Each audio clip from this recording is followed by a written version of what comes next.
வெற்றிகரமான சத்தியம். 1000 வருட அரசாட்சியும் பாவத்தின் முடிவும். டிசம்பர் 18. சாத்தான் அழியாதவனா?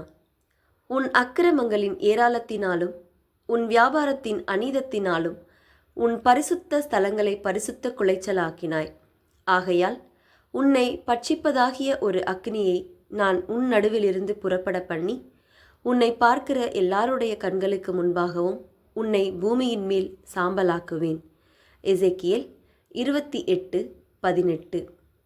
சாத்தான் அழியாதவனா? தேவன் ஒருவரே அழியாதவர் என்று வேதாகமம் சொல்கிறது. 1 தீமோத்தேயு 6:13-16 வரை. வேறு எந்த உயிரினத்துக்கும் அழியாத தன்மை இல்லை என்பதே இதன் பொருள். உருவாக்கப்பட்ட தேவதூதனாகிய சாத்தானுக்கும் இந்த உண்மை பொருந்தும். முன்பு இவன் லூசிஃபர் என்று அழைக்கப்பட்டவன். அவன் ஒரு காலத்தில் தேவதூதர்களிடையே மிக உயர்ந்த பதவியை வகித்தான்.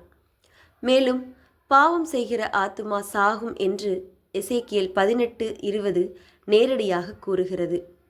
ஆத்துமா என்பதற்கான எபிரேய வார்த்தை நெபஷ். உயிரி எனும் அர்த்தம் இதற்கு உண்டு.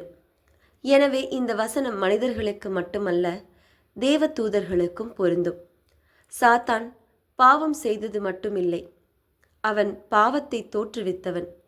இயேசு பொல்லாத மத தலைவர்களிடம், நீங்கள் உங்கள் பிதாவாகிய பிசாசானவனால் உண்டானவர்கள், அவன் ஆதி முதற்கொண்டு மனுஷ கொலைபாதகனாய் இருக்கிறான், அவன் சத்தியத்திலே நிலை நிற்கவில்லை என்றார். யோவான் 8:44. சாத்தானே பாவத்தை தோற்றுவித்தவன் என்பதால் பாவத்தின் விளைவாகிய மரணத்தை அவன் நிச்சயமாக அனுபவிப்பான். பாவத்தின் சம்பளம் மரணம். ரோமர் 6:23. பிசாசுக்காகவும் அவனுடைய தூதர்களுக்காகவும் ஆயத்தம் பண்ணப்படுகிற நித்திய அக்கினி பற்றி இயேசு பேசினார். மத்தேயு 25:41. சாத்தான் நித்தியமாக என்றென்றும் எரிவான் என்று அர்த்தமா? இதை விளக்கும் ஒரு வேதாகம பகுதி உள்ளது. சாத்தானிடம் பேசுகையில், உன்னை பட்சிப்பதாகிய ஒரு அக்கினியை நான் உன் நடுவிலிருந்து புறப்பட பண்ணி உன்னை பார்க்கிற எல்லாருடைய கண்களுக்கு முன்பாகவும் உன்னை பூமியின் மேல் சாம்பலாக்குவேன் என்று தேவன் சொன்னார்.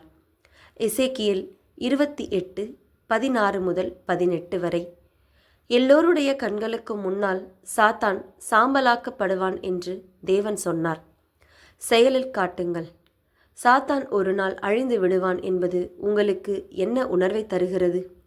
ஆழமான ஆராய்ச்சிக்கு ஏசாயா 14:12-21 வரை, 1 கொரிந்தியர் 15:51-55 வரை, 1 தீமோத்தேயு 1:17. ஆமீன்.